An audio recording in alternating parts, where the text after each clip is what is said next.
Did you ever want to read a book complete with fall festivals where strangers become lovers, they accidentally get married, and their romance goes viral on the internet? No, me either. Until I read Signed, Sealed Forever by Sam Marshall, and now I can't stop thinking about it.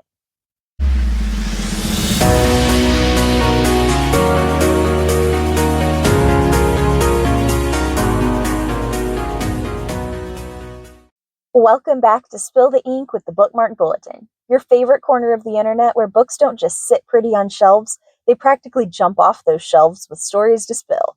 I'm Faith, your caffeine-fueled curator of chaotic reads, bizarre plot twists, and the occasional literary meltdown. From forgotten paperbacks to hyped-up hardcovers, I'll be dissecting pages with questionable opinions, wild theories, and an unapologetic love for the smell of old books. So, grab your beverage of choice, maybe a highlighter you'll never use, and let's dive into today's bookish mayhem. Evie McBride doesn't do mess. After a humiliating divorce, she's poured every ounce of herself into keeping her romance bookstore alive. No risks, no distractions, no dating. So when a courthouse error ends with her accidentally married to Declan Proctor, her best friend's broody best man, her instinct is to fix it fast. Instead, they fake it for 1 week to compete in Maple Hollow's viral #Harvest Festival Honeymooners challenge. Pretend to be blissfully in love, win the prize money, save the bookstore. Easy, right? Except fake kisses start feeling like real ones, the guy who hates attention becomes the only person who really sees her, and suddenly, the woman who always plans her exits is wondering what it would take to stay.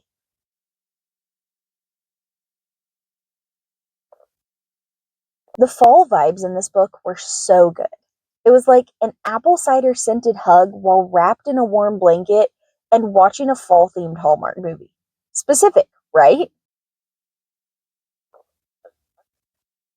And the grumpy sunshine or maybe just introvert extrovert dynamic was so well written.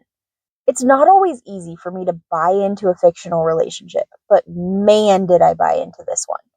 Throughout the book, I was wholeheartedly rooting for Evie and Declan, to the point where I was calling Evie names when she started emotionally sabotaging their relationship. Just the relationship, easy 5 stars. However, the timeline was a mess. I kid you not. The rehearsal dinner for their best friend's wedding happened not one, not two, but 3 times. And supposedly, Evie and Declan met at the beginning of the book, and the book covers about a week because week-long festival. But Evie makes comments about things Declan did for her weeks ago, and she wasn't saying it as part of their fake relationship backstory either. My stomach is starting to hurt. This might have been a bad idea.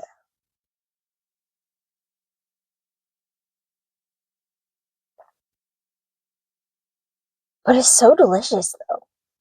All of this has thrown my normal rating system off entirely. My normal star system is 1 star when I wish I had never read the book. 2 stars is this book was okay, but I won't be recommending it. 3 stars, this was a decent book, but nothing to write home about. 4 stars, this book was a good book, and I will probably recommend this book to people. 5 stars, this book is definitely a favorite. Not only will I recommend this to people, I will probably reread it. If I'm just reading the love story in this book, easy 5 stars. I want to reread this apple cider hug of a book every fall. Plus, even with the timeline issues, I've already recommended it to people. But the same wedding rehearsal 3 times? That's pretty atrocious. I'm gonna have to rate this one 3.5 stars out of 5 because then it rounds up to a 4 since I'm recommending it to people. I don't know. I want to give it 5 stars. I want to give it 5 stars so bad. But the timeline was a train wreck. And one of those train wrecks you can't just look away from. It was a problem. So, if you're good at suspending disbelief and you're looking for a clean, fake marriage romance to get you in the fall festival mood, you have to read this book. If tracking the timeline and getting every detail right is your thing, this probably isn't the book for you. And that's a wrap on this chapter. If your TBR pile isn't teetering yet, am I even doing my job? Hit that like button like a plot twist you didn't see coming. Subscribe for more literary shenanigans. And remember, tea is for scandals, apple cider is for fall festivals. Spill accordingly. Stay curious, stay quirky, and I'll see you between the lines. Man, you'd think I'm sponsored by Big Apple Cider. I promise I'm not.